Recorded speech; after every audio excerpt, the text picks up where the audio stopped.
So today is the last lecture for our course for the machine learning for 3D data, and we are going to wrap up all the topics. And we are going to briefly talk about this new topic, which is about the 3D generation. So if we go briefly about some kind of the topics that we have discussed so far, we discussed the lots of the representations for the 3D data, and also there are the applications, and also some kind of neural net architectures in terms of that, how we're gonna basically provide those 3D data as the input, and also how we are going to generate this 3D data as the output as well. And we also discussed some lots of kind of the pros and the cons for each of the representations. Actually, while we are focusing on like the different representations for the 3D data, there are some of the topics that we didn't have time to cover in this class.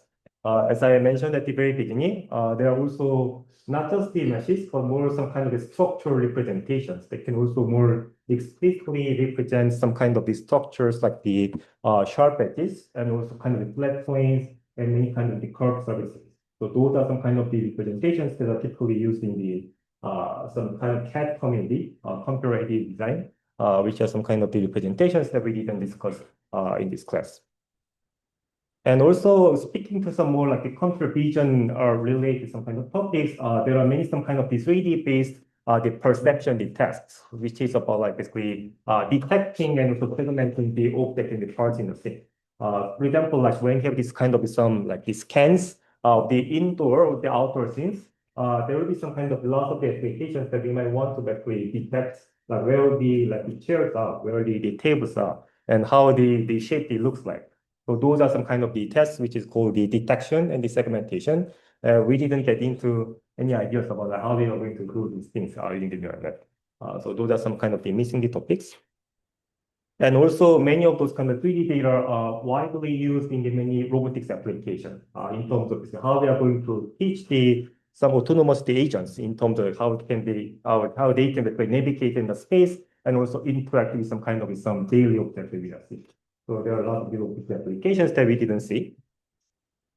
And also at the very beginning of like this course, we discussed the idea of the point net, which was involving some of the modules in terms of like how we are going to make the neural network to be rotation invariant or rotation the equivariant. But which was basically not guaranteed with the special transformer architecture. And there's some kind of the more specialized neural net architectures that can really fully guarantee the rotation, the invariance and the equivariance, which are also some kind of the advanced topics that we didn't discuss in this class.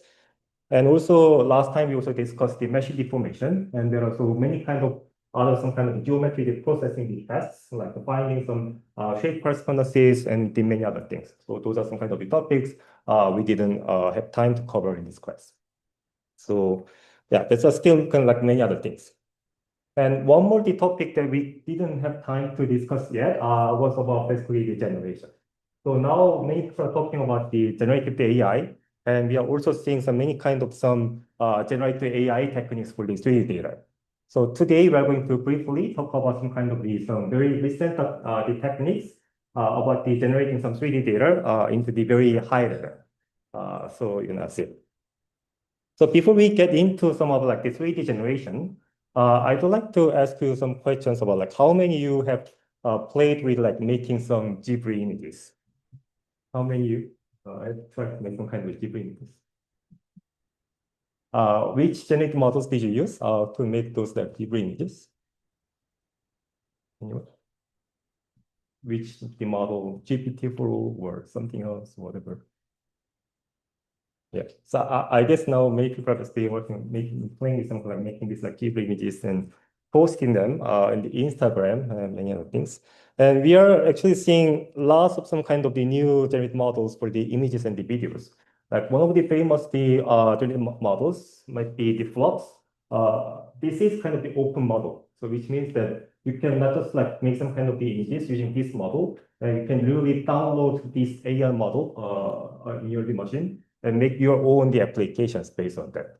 And also you can see that the quality of the images are quite good. So we are seeing some kind of the very, unprecedented level of kind of quality of the generation of the images and the videos. So before we get into some more details about 3D generation, let's quickly play with like making some kind of two images first. So if you haven't tried to make some kind of some images using some generic models, let's quickly try it here. So if you go to this website, you can also go there using the QR code there. Then you can just easily type some kind of the text there and try to make some kind of images. And you don't need to type this, but let us quickly try something like images there. So actually, there are kind of the two websites here. Like the first one with some kind of the better model, which can produce some kind of the higher quality images, but with some more computation time. The next one is kind of the another model from the same company, but which is basically faster, but making slightly lower quality of the images. So why don't you just try to go to those websites and just make the images?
So I also tried myself to create some kind of image with this prompt, a classroom for the machine learning for 3D data with a large audience. And we both the text-based machine learning for 3D data and create the image in the Hubert step. And this is the output that I got. Oh, sorry. So yeah, classroom with a large audience and with the text on spot. I don't know whether this is really Hubert style, but some kind of animation style. So yeah, I mean, this is really kind of the output that we started to see sometime, I guess, like last year, especially for the cases like making some kind of text on the board. It's quite like it was challenging the task, and now we can see some kind of like good outputs in terms of the output is not just like realistic, but also quite well aligned with some kind of the given text. So these are some kind of the quality of image generation that we can see these days. But not only for the images, I guess many people here might also try to make some kind of the videos as well, right? So we are also seeing lots of the advances in the video generation as well. Also, a few days ago or like last week something, we also saw the Google DeepMind's the video stream, right? Which was showing some very nice quality of the videos. So we also try to make some kind of video like this with this prompt. Today, we'll be looking at machine learning applications for 3D data. So we are having some kind of a test with machine learning for 3D data on the board and also the objective. And even with some kind of the quite long the text with some lots of the details, these are trying to make some kind of like some outputs with some kind of 3D point cloud meshes or something on the board. And yeah, many kind of things. And some more examples about the video generation.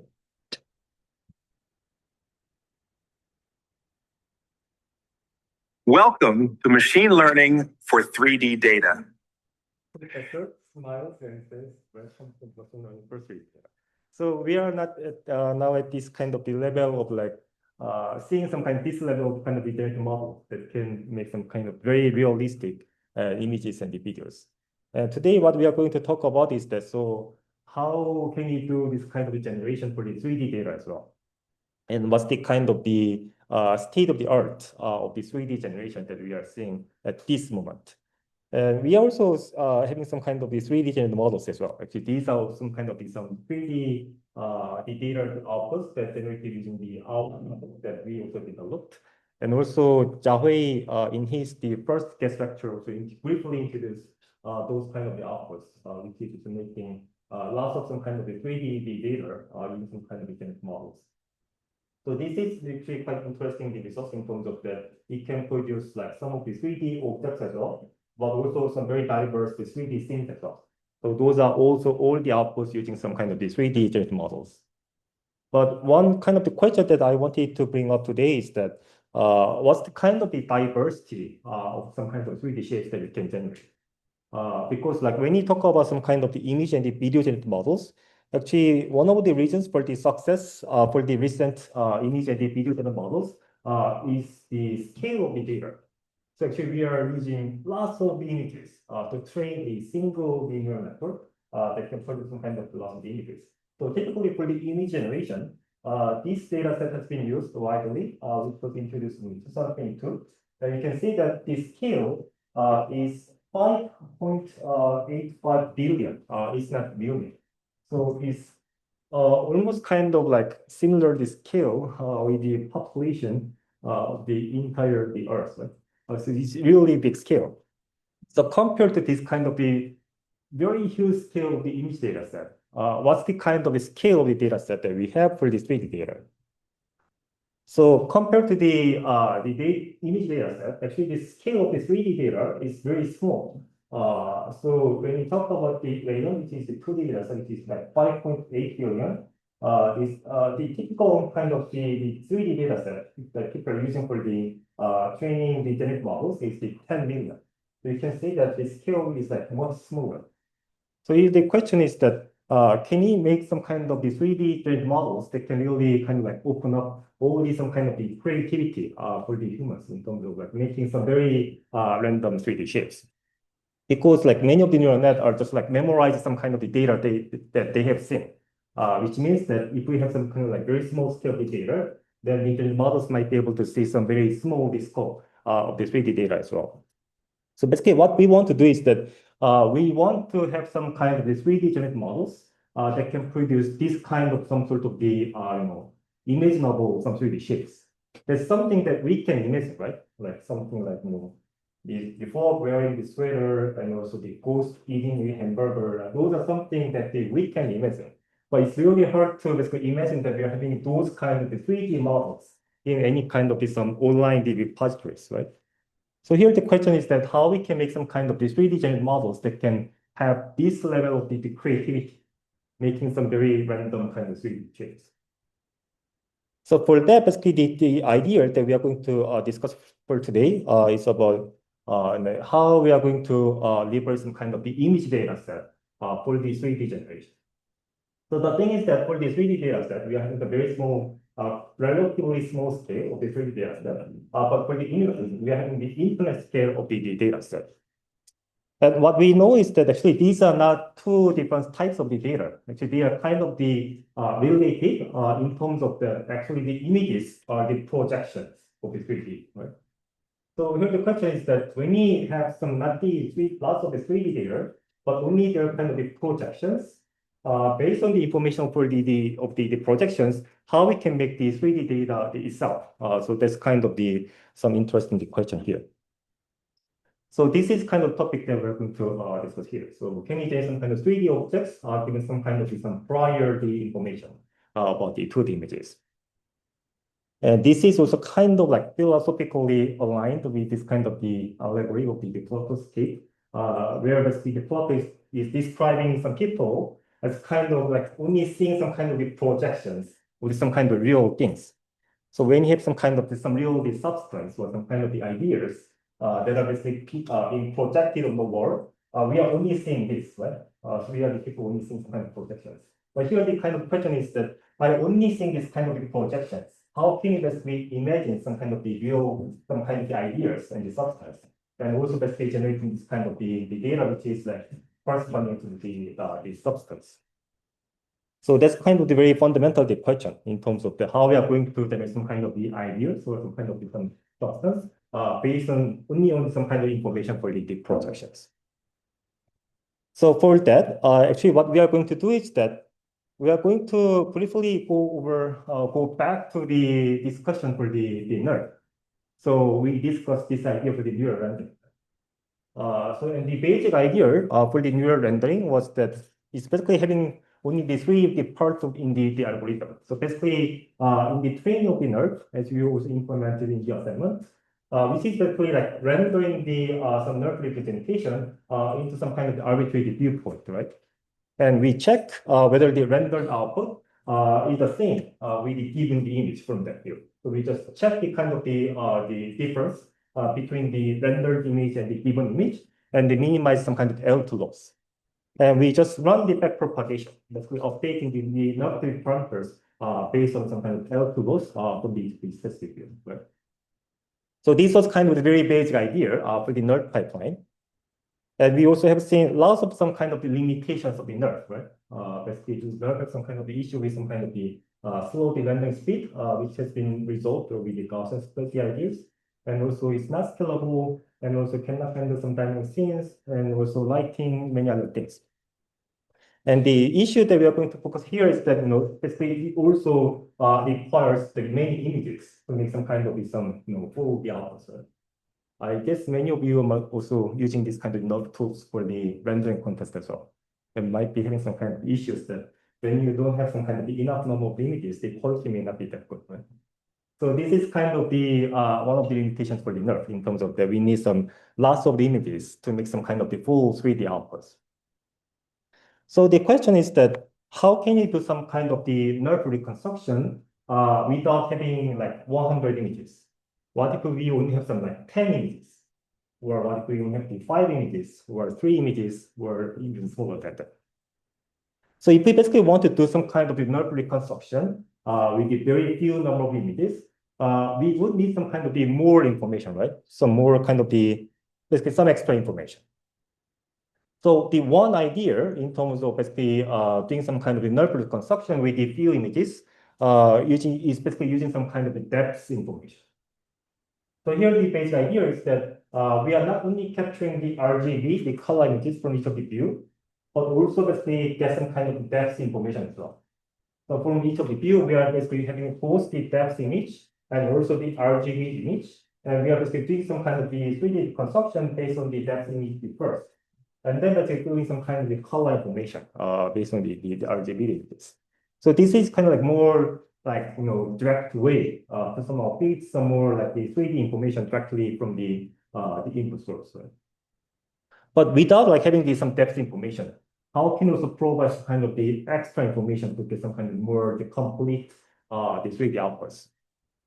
So for that, like what we can do is that actually this is kind of interesting idea in terms of that we are going to incorporate some kind of the text and the image and similarity. So here the point is that there are some kind of the some pre-trained model which is called the CLIP. How many of you heard about the CLIP model before? This is quite famous, right? So CLIP is basically some kind of the pre-trained model, which is basically giving some information about some kind of the similarity between the text and the image, right? Which was also trained with the very huge data set with the 400 millions of the text image pairs. And the basic idea of the CLIP is that we are basically embedding all the text and the image into some kind of the high dimensional sphere, some kind of the embedding space in terms of some similarity between the image and the text, and also the image and the image can be measured by the angle between these two over this kind of the hypersphere, right? So basically, this is kind of the pre-trained model, which is giving some kind of information about some proximity or the similarity between the images and the text. So based on that, what we can do is that, so let's think about that we only have some kind of like, for example, like 3 images for this like bulldozer image, right? Then what we can do is that basically like all the images for this object should be bulldozer images, right? Whatever view we see this object, this should be bulldozer, right? So what we do is that while we only have like 3 images for this object, we still like render this object from any random arbitrary view and check whether the rendered image is a bulldozer image. How can you check this? So basically what we can do is that we are rendering this object from any view and mapping this image into the CLIP embedding space and check the similarity with this text in that indexing space. And the basic idea is that, from whatever view that we render this object, it should be basically described in the same way in the text.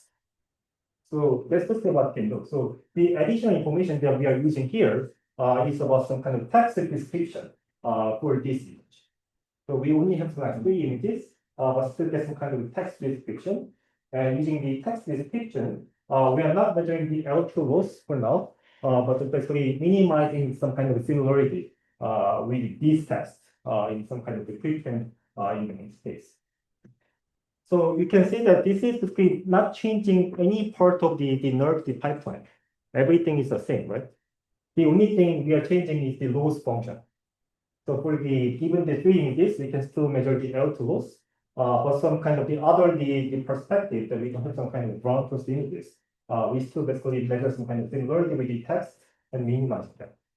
But so by simply changing the loss function in the NeRF, we can do this kind of the text based on kind of the 3D reconstruction. Make sense? So this is kind of was the base idea until like 2021 in terms of how we can do some kind of the NeRF reconstruction with the fewer number of the images. And then how many images do we need for those kind of reconstruction? So people tested with like 5 images and the 3 images, and then like single image. And then in the extreme case, actually what we can do is that even without any images, we can do some kind of NeRF reconstruction. Makes sense? So here the basic idea is that now we just don't use any images, just have some kind of text description, and then minimize some kind of the base some kind of similarity loss from the only perspective. Then see like whether we can get some kind of 3D outputs. And these are some kind of the outputs that we can create by just like minimizing the clip the loss there. So obviously there are some kind of the lots of some engineering some techniques in terms of getting some kind of clean the outputs, but still it's kind of like making something, right? Even without like having many images, it's basically reconstructing some kind of the NeRF outputs. So actually this was kind of the first example. In terms of that, we are now not reconstructing 3D, but actually generating from scratch, from the text, without having any images. You can see that there are some kind of some very random outputs, like, let me play this again. This is the armchair in the shape of the avocado, armchair in the shape of the pumpkin or something. And there are some, this doesn't look very realistic, right? But still like making some sort of the imaginable, some kind of 3D outputs. And this is actually was interesting, the example in terms of that. Now we can do not just the 3D reconstruction, but actually 3D generation by only having some kind of the 2D image information, right? So without having any input images. So this was kind of one of the first attempts in terms of how we can do some kind of 3D generation without having some 3D information, but using the 2D priors. So the question is that then can we also use a image and model instead of the clip? So we are also seeing lots of the advances of the image generated models as we have seen in the previous slide. And can we use those models to replace the clip to measure some kind of the quality with the outputs? But basically the major the difference between the generator and the discriminator is that, so what we need is basically not a generator, but actually the discriminator. The difference between these two is that generator basically takes the kind of the text as the input and make the image as the final the output. Right? So this is the very high level kind of the software for the generator. But actually what we want based on for the NeRF based on kind of the generation is that we need this kind of the architecture, right? Taking both the text and the image as the input and checking whether these two are really aligned or not, right? That was basically the role of the clip in the previous the generation. So here the question is that how we can convert a pre-trained generator into the discriminator in terms of that how we can take both the text and image as the input and see how much these are basically also aligned and also how much the image is basically realistic. So basically what we can do.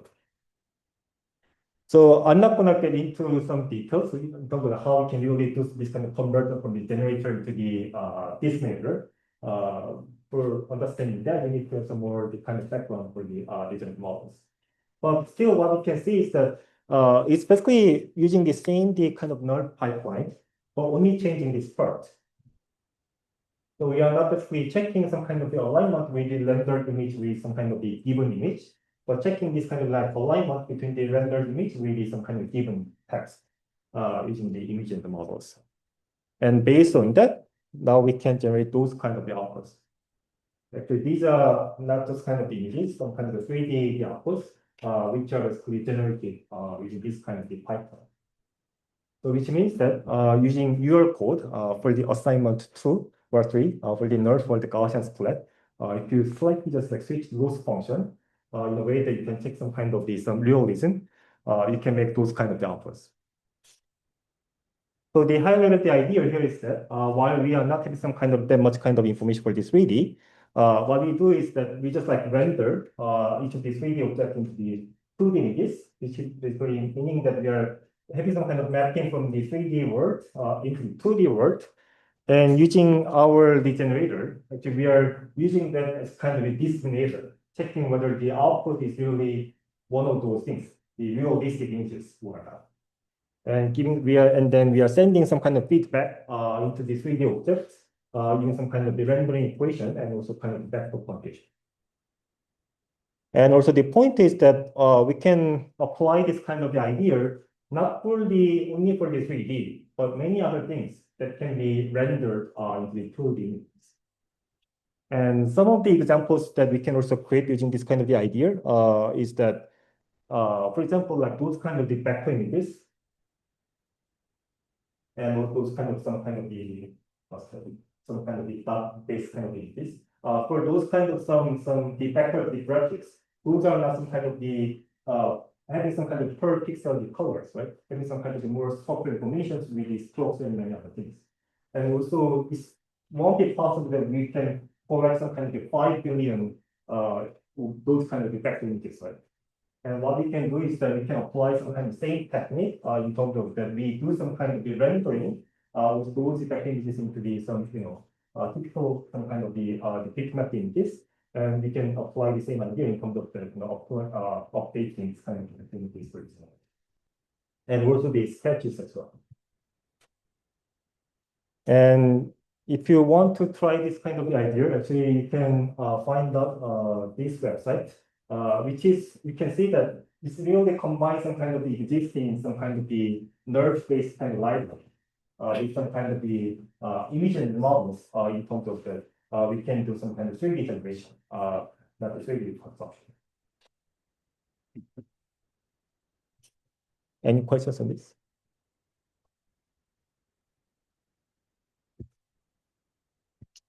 Then what is kind of the downside if we do some kind of the 3D generation in this way? If we only use the 2D information for the 3D generation, what is some kind of the typical kind of the problems or the issues? View consistency. View consistency, yeah, can be like one big issue. That's a good point.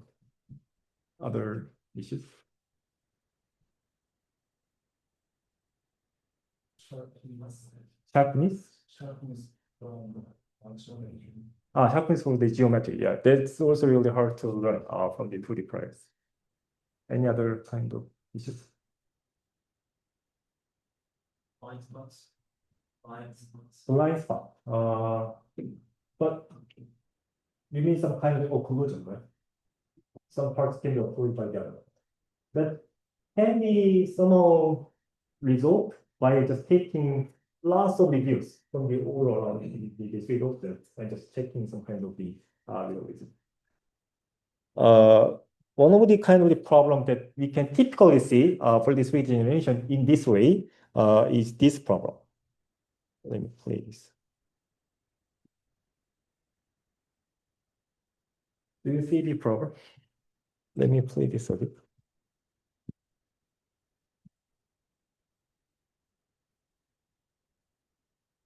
So every individual view, it looks okay, right?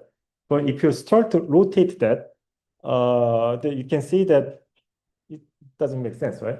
Actually having two or three faces or multiple faces. So this is the problem which is called the Janus problem, because like we can typically see like having some multiple fixed the faces for the characters, but also for the other the objects. So there are actually a lot of techniques to resolve this kind of issue, but still we are having some kind of problems like having some hole inside or having some kind of tool, the part of the TPAS. So yeah, there are lots of kind of issues. So still, this means that like using the only the 2D information for the 3D reconstructions may not be sufficient in terms of the like still face this kind of challenges. So it's still there are kind of like long way to go in terms of that how we are going to make some very realistic some 3D outputs using this kind of the limited amount of the 3D data. So there are also lots of the attempts in terms of like how that people are directly training a 3D models from the 3D data. Every grand creation begins with a spark, but it's the relentless hustle that turns that idea into reality. Introducing Clay, a controllable large-scale generative model, narrows the gap between imagination and 3D creation. Trained on an extensive 3D dataset, Clay features a 1.5B geometry model and a 1B material model. Within a minute, Clay can generate detailed 3D assets with PBR materials, adaptable to various conditions from text, image to 3D. Yeah, so this is the model which was developed by the Shanghai Tech University, and you can see that the quality of the output is really good, right? So they also use the bigger size of the data set to make some kind of thing more realistic, this 3D data.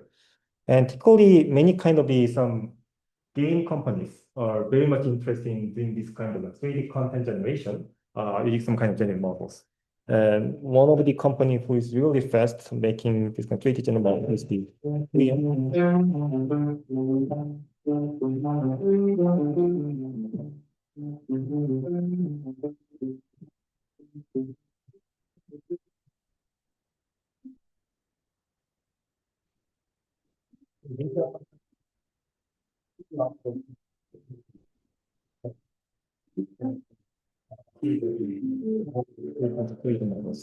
the very high quality.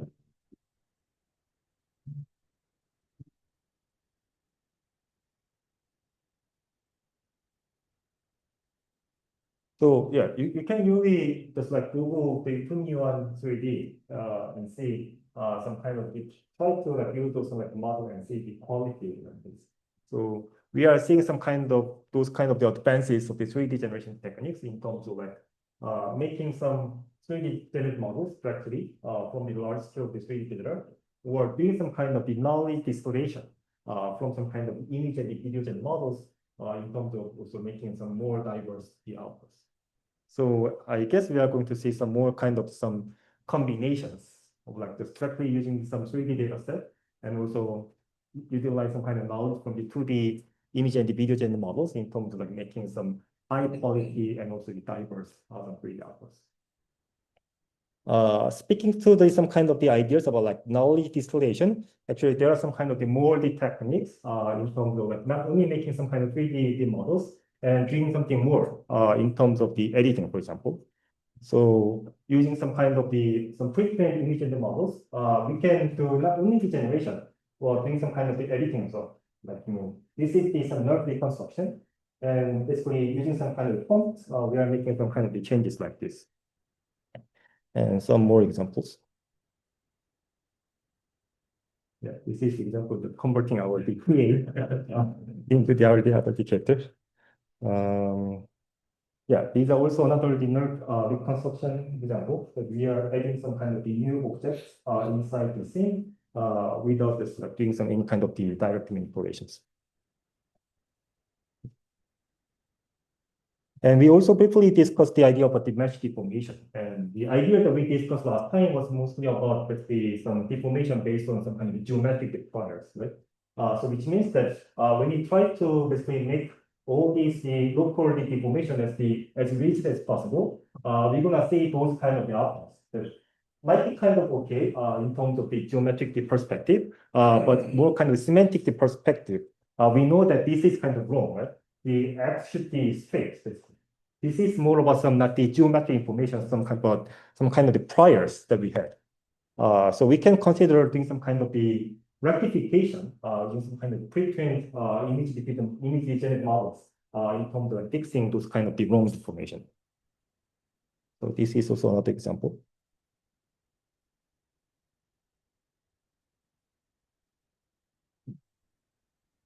And this kind of some knowledge distillation can also be applied not only for the 3D generation, but also for the many other types of the some visual content generation.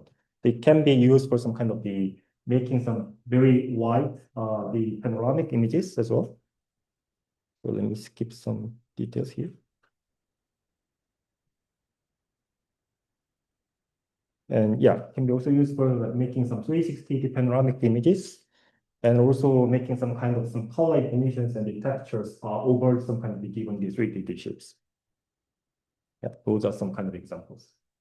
So this is kind of some high level ideas in terms of how we can make some kind of the 3D generated models, and also how we can utilize some kind of the pre-trained generated models for making some many different kind of things.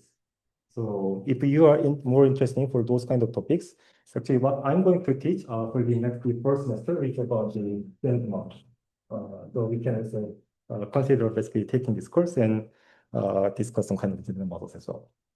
So this is the very high level the ideas for the 3D generation. So actually we cannot get into any details for that, because for discussing the 3D generation, there are lots of the more details that we need from another semester. So let's see. So if you basically also take this course, then you're gonna see that how these ideas can be also combined with the NeRF and the NeRF in terms of doing some kind of the more interesting some 3D generation. Yeah. Okay, so that's the end of the class. So thank you for your participation. And before we,